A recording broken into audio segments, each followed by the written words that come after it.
The safe wasn't left open by accident.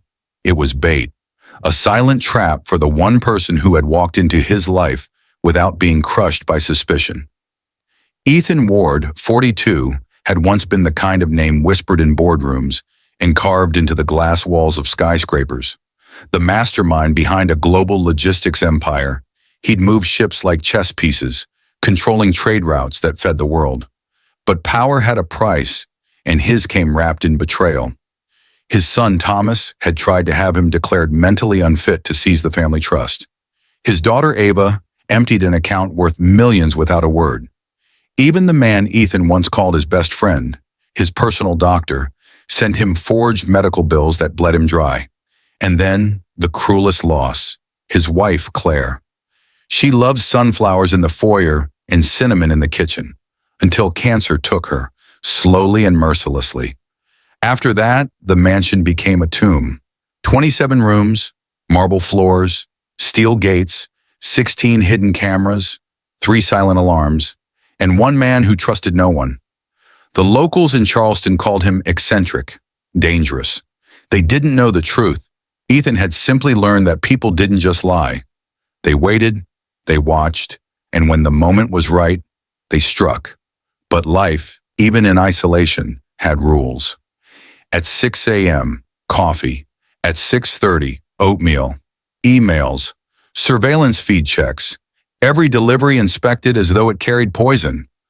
Weeks would pass without him speaking to another soul by choice, until the morning he realized his body wasn't keeping pace with his mind.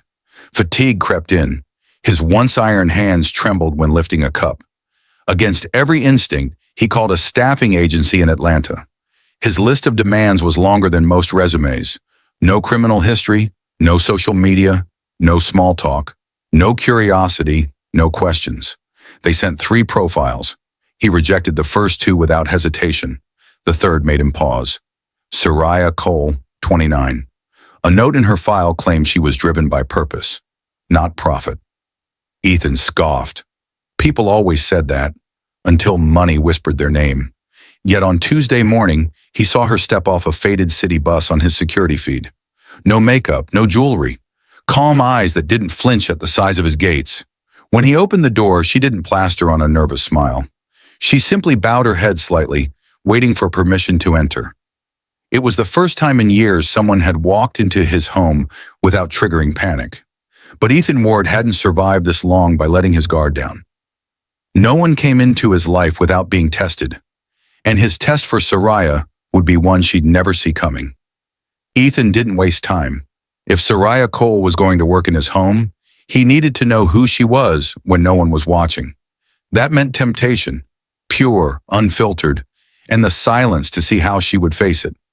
Before dawn the next morning, he walked to the far end of the East Wing, a part of the mansion no staff member had ever entered. Behind a heavy steel door lay his private safe room.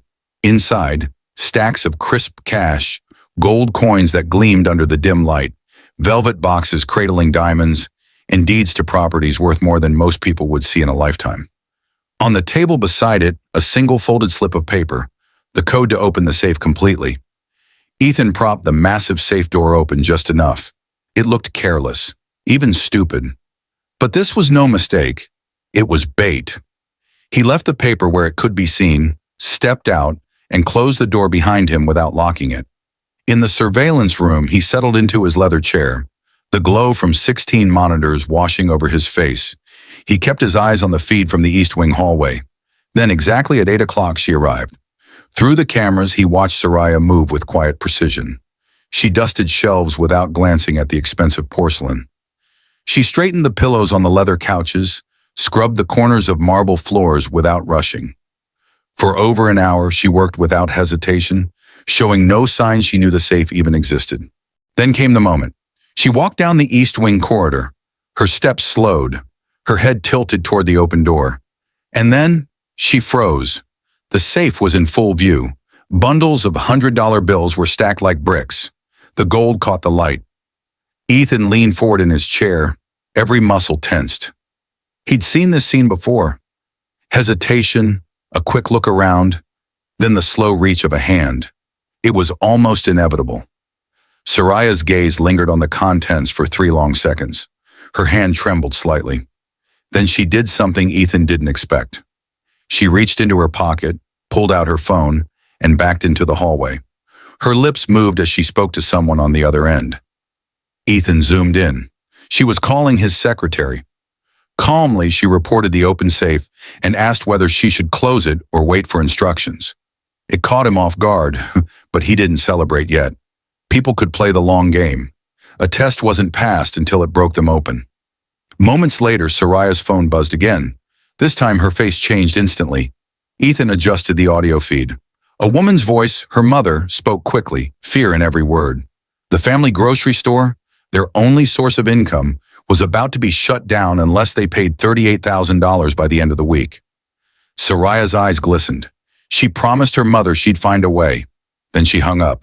The safe was still open. The money was still there. Ethan could almost feel her heartbeat through the cameras. One handful of cash, and her family's future would be saved. No one would notice a few bundles missing, no one but her. Soraya didn't move at first. She stood in the doorway, the open safe pulling at her like gravity. $38,000. That was the number that now lived in her chest, pounding against her ribs with every heartbeat. Her eyes flicked over the bundles of cash, rows upon rows of salvation, wrapped in thin strips of paper. She could take it. Just one step forward, one quick grab, and her family's business would survive. She told herself Ethan Ward was a billionaire. He wouldn't miss it. He might not even notice. But then another thought forced its way in. Her parents' voices. The lessons they had repeated her whole life. We don't take what isn't ours. We don't let desperation decide our character. Her fingers tightened around her phone until her knuckles whitened. She closed her eyes, drawing in a long, trembling breath, as though trying to physically push the temptation out of her body. When she opened them, her decision was made. Soraya stepped fully into the room, but not toward the safe.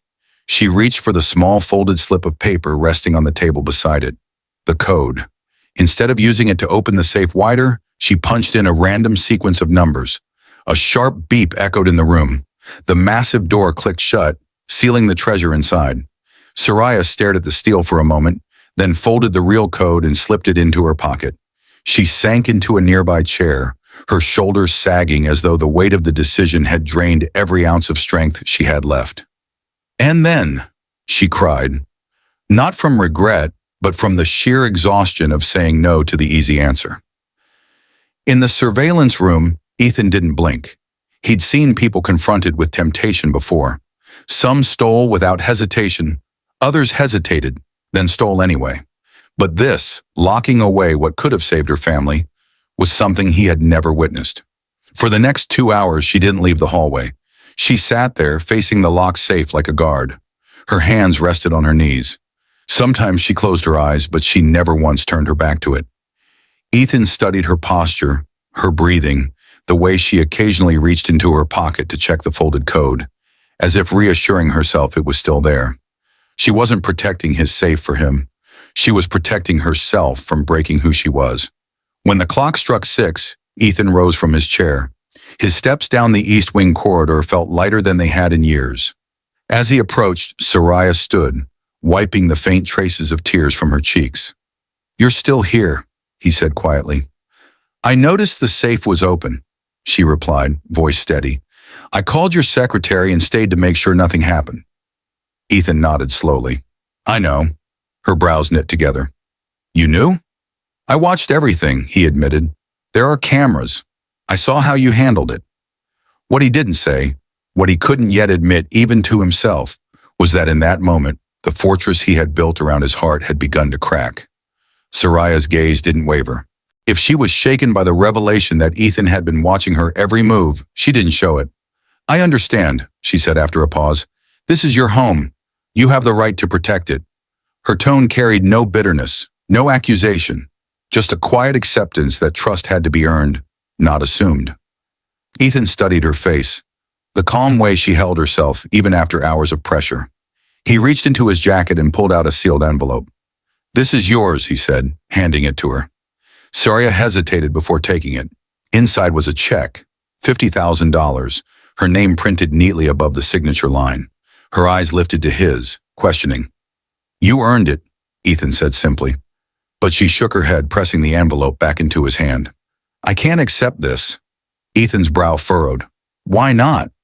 Because doing what's right isn't supposed to be rewarded with money, she replied. It's supposed to be normal. Expected her voice didn't waver, but her words landed heavier than she might have intended. Ethan had lived most of his life believing that everyone had a price. Hearing someone reject a small fortune out of principle was almost foreign to him. He leaned back slightly, his curiosity sharpening. Then why? Why are you like this? Saria's eyes flickered, as if weighing whether to speak. Then with a steady breath, she told him. Years ago, she began, my cousin needed surgery. The kind that cost more money than my entire family could earn in 5 years. We were desperate. And then, out of nowhere, the hospital told us an anonymous donor had paid every cent. We never knew who it was. We never had the chance to thank them. But when I applied to work here, I saw your name on the donor list for that same hospital. I recognized it instantly. That's why I came here. Not to take anything from you. To serve. To give back.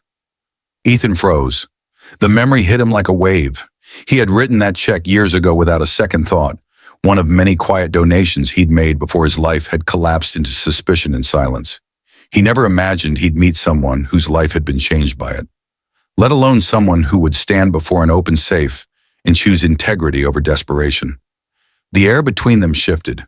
For the first time in more than a decade, Ethan felt the tension in his chest ease, as though a door inside him had creaked open. Without another word, he turned toward his study. When he returned, he carried a leather-bound folder. This, he said, placing it in her hands, is the Winters Trust Foundation. I built it years ago to fund community projects, but I could never find anyone I trusted to run it. Until now. Saria's breath caught. I'm just a housekeeper. No, Ethan replied, his voice low but certain. You're the only person who's reminded me what it means to be human. Her fingers tightened around the folder, and for the first time since she'd entered this mansion, she allowed herself to smile. The folder felt heavier than its size could explain. Saria turned it over in her hands, her fingertips brushing the embossed lettering of Winters Trust Foundation. She opened it slowly, scanning the pages. Project proposals, funding allocations, lists of communities waiting for help. Every number, every name represented lives that could be changed. I don't know what to say, she admitted softly. Say yes, Ethan replied without hesitation. Her eyes lifted to his. You don't even know me. I know enough, he said. I know you could have taken what you wanted, and no one would have stopped you. I know you chose to protect something that wasn't yours, even when you had every reason not to. And I know I haven't felt this sure about a person in a very long time. The sincerity in his voice was almost disarming. Saria closed the folder and held it against her chest, as though she was afraid it might vanish if she let go. Running this foundation, it's more than I've ever imagined for myself, she said quietly. I don't even know if I'm qualified. Ethan gave a faint smile. Qualifications can be taught. Integrity can't. The room fell into a comfortable silence, broken only by the distant hum of the security system. For years, that sound had been the heartbeat of Ethan's isolation, a reminder that walls and cameras were all he could rely on. But now, standing across from Saria, it felt different. Less like a warning and more like background noise in a house that might finally come back to life. She glanced around the grand hallway, its marble floors and towering ceilings still dusted with shadows. This place, it doesn't feel like it belongs to anyone, she said almost to herself. Ethan's gaze shifted to the framed photograph on the wall. Claire, smiling in the garden, holding a bouquet of sunflowers. It used to, he murmured. Saria followed his eyes, understanding without him needing to explain. You loved her. Still do, he said, and she would have liked you. For a moment they both stood in silence, as though Claire's presence lingered somewhere between them. Then Ethan took a slow breath and said, if you take this role, it won't just be a job. It will mean stepping into something that matters, and it will mean I'll have to trust you completely. Saria's answer was simple. Then I accept. The words settled between them like a promise. Ethan extended his hand. not as an employer to an employee, but as a man making a pact. She took it without hesitation. As their hands met, the cameras in the house kept rolling, the safe remained locked, and for the first time in over a decade, Ethan Ward's fortress felt less like a prison. He didn't know what the future would bring, but he knew this: trust had been tested, earned, and returned. And for a man who had lived so long in the shadows, that was worth more than gold. The next morning, Soraya arrived before sunrise. The air outside was cool, still carrying the scent of salt from the Charleston harbor. She walked past the iron gates, through the long gravel drive, her steps quieter, but somehow more certain than the day before. Inside, Ethan was already waiting, not in the surveillance room, but in the library. Claire's library, the one he had kept untouched for years. Sunlight filtered through tall windows, touching the spines of books arranged in neat rows. The faint smell of old paper mixed with the lingering hint of cinnamon Claire once loved. Soraya paused in the doorway, sensing the weight of the room. "It's beautiful," she said softly. "It was her favorite place," Ethan replied, his voice low but steady. "I haven't let anyone clean in here, until now." Soraya's brow furrowed. "You want me to?" "No," he interrupted gently. "I want you to use it. This is where you'll start running the foundation." She stepped inside slowly, her fingertips grazing the polished desk that had been wiped of dust for the first time in years. A leather notebook sat in the center, beside a steaming cup of coffee. Ethan motioned toward it. "Your first projects are in there, the ones I believe need the most urgent attention."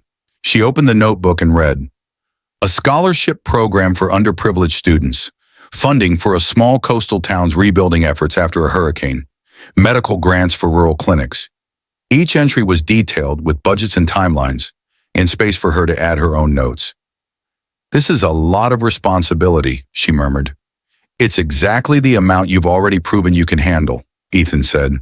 They worked side by side for hours that morning, Ethan explaining the structure of the foundation, Soraya asking sharp, focused questions. She was quick, intuitive, and unafraid to challenge his ideas when she saw a better approach. For a man used to being obeyed without question, it was refreshing. At midday, Ethan closed one of the files and looked at her directly. "You know, I didn't give you this because you owe me for the donation years ago." Soraya nodded. "I know. I gave it to you because you reminded me of who I used to be before I let betrayal decide who I could trust." For a moment, she didn't know what to say. Then she smiled faintly. "Maybe this foundation isn't just about helping them. Maybe it's about helping you too." Ethan almost laughed, not in amusement, but in quiet acknowledgement that she might be right. That afternoon, Soraya made her first decision as director, an emergency fund for the grocery store her family was about to lose. Ethan didn't argue. He simply signed the approval, watching the relief in her eyes when she realized the problem that had tested her integrity would now be solved openly, with no hidden debts. As she left the library that evening, the house didn't feel as heavy as it once had. The marble floors seemed warmer underfoot. The silence was still there, but it no longer felt hostile. For the first time in years, Ethan Ward felt the beginnings of something he thought had died with Claire Hope. 2 weeks later, the Winters Trust Foundation was no longer just a folder on Ethan Ward's desk. It was alive. The first project Soraya launched was bold, a full restoration of a hurricane-devastated fishing village along the Carolina coast. It wasn't the safe choice. Most would have started with something smaller, quieter, less visible. But Soraya believed that trust was built by action, not by playing it safe. On the morning of the announcement, the village gathered in the community hall, a weathered building that still smelled faintly of salt water and mildew. Fishermen with sun-worn faces stood alongside young mothers holding toddlers. Everyone looked tired, but their eyes carried a flicker of cautious hope. Ethan stood off to the side, his usual sharp suit replaced by a simple navy jacket. He watched as Soraya stepped up to the microphone. No notes, no teleprompter, just her voice, calm, steady, and carrying the quiet authority of someone who wasn't there to impress, but to deliver. "We can't change the storm," she began, "but we can change what it leaves behind."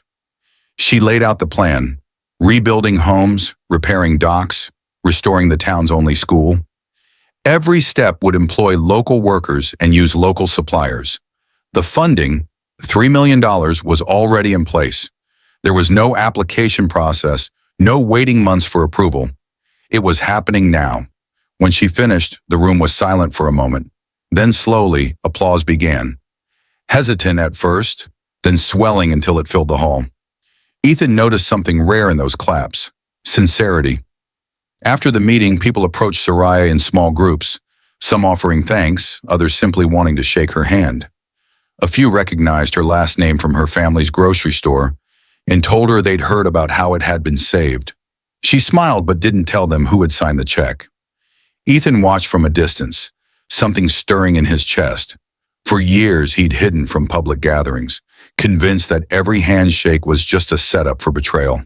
But here, in this small, storm-battered town, he saw something different: gratitude without strings attached.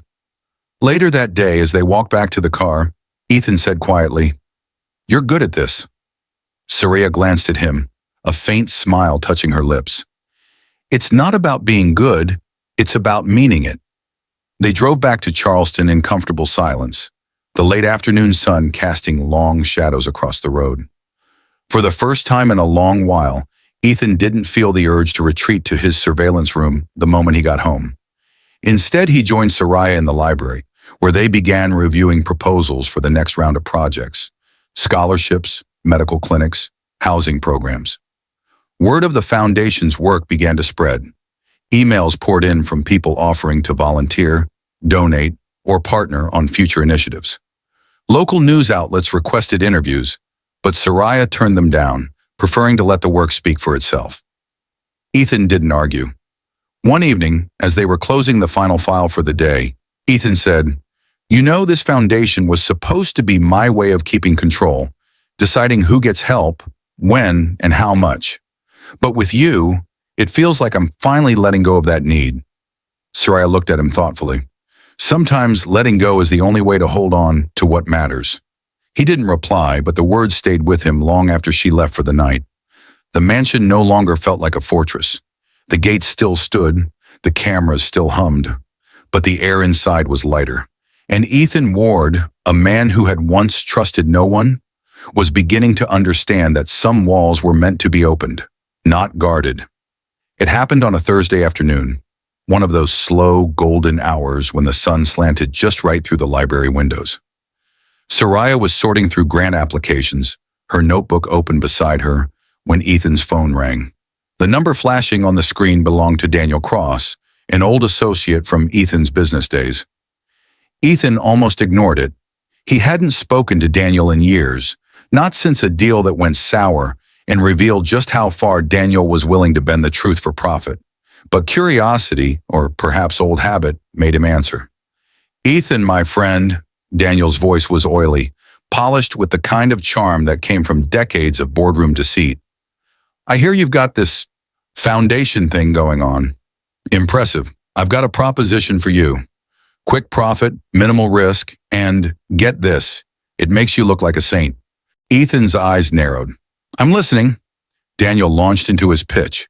An investment in a chain of medical supply companies that, on paper, would seem like a charitable effort to lower costs for rural clinics. In reality, it was a shell game. Artificial markups, inflated invoices, and a healthy slice of profit funneled straight to the partners. Ethan leaned back in his chair, letting him talk, until he heard the final hook. "You've got this new director, Soraya, right? Put her name on the initiative. She'll be the face of it. You get the credit without the heat. Everybody wins." Ethan didn't reply. He ended the call with a non-committal, "I'll think about it," but Soraya had heard enough. She stood in the doorway, arms folded, her expression calm but unreadable. "That was Daniel Cross," she said, more statement than question. Ethan studied her for a moment. "You know him?" "My father lost his job because of him," she said quietly. "One of his cost-cutting schemes shut down the factory where my dad worked. I was 16. There was no anger in her voice, just memory, heavy and steady. She stepped forward and placed a file on Ethan's desk. "This is the clinic proposal for Ridge County. They've been waiting 6 months for a shipment of medical equipment. The one Daniel wants to use is their current supplier, the one charging double market rate. If we take his deal, they'll never see a fair price. Ethan's gaze shifted from her to the file, then back again. You're saying we cut him out. I'm saying we don't need him. We can source directly from a vetted manufacturer and ship to the clinics ourselves. It might take longer, and it won't make us a profit, but it will keep us honest. For a long moment, Ethan said nothing. The old version of himself would have seen Daniel's offer as just another game to play. Risk measured, reward taken. But the man sitting across from Soraya now understood the cost of winning that way. Finally, he nodded. Do it your way. That weekend, Soraya called Ridge County herself to tell them the news. The relief in their voices was almost tangible. And when the first shipment arrived a month later, at half the price they'd been paying, they sent back a handwritten letter, signed by every nurse and doctor in the clinic. Ethan read it twice, then left it on the library desk for Soraya to find the next morning. She smiled when she saw it, but didn't say anything. She didn't need to. The trust between them had already spoken louder than words. For Ethan, the incident with Daniel wasn't just a reminder of how easily greed could slip in through the side door. It was proof that the person he'd put at the front of his foundation wouldn't open it. Not for anyone. Winter crept over Charleston slowly, the way it always did. Mornings coated in silver fog, the sea air sharp enough to bite. The library's tall windows were rimmed with condensation, blurring the view of the gardens beyond. Inside, the Winters Trust Foundation was running smoother than Ethan had ever imagined. But it wasn't just the work that had changed. It was him. The mansion, once an echo chamber of silence, now held the sound of footsteps other than his own. Conversations over coffee. Occasional laughter drifting from the library when Soraya read aloud a particularly clumsy sentence from an overeager grant application. Ethan found himself lingering in those moments, listening longer than he needed to. One morning while reviewing reports, Ethan noticed something unusual. The foundation's accounts had an unexplained surplus. Not a mistake, intentional savings. Soraya had quietly negotiated better contracts with suppliers, redirecting the extra funds into an emergency reserve. When he asked her about it, she shrugged. The world doesn't wait for budget cycles. If something urgent comes up, we should be ready. That something urgent came sooner than either of them expected. A fire tore through a low-income apartment complex on the outskirts of Savannah. Families lost everything overnight. The Red Cross was already stretched thin. Local shelters were at capacity.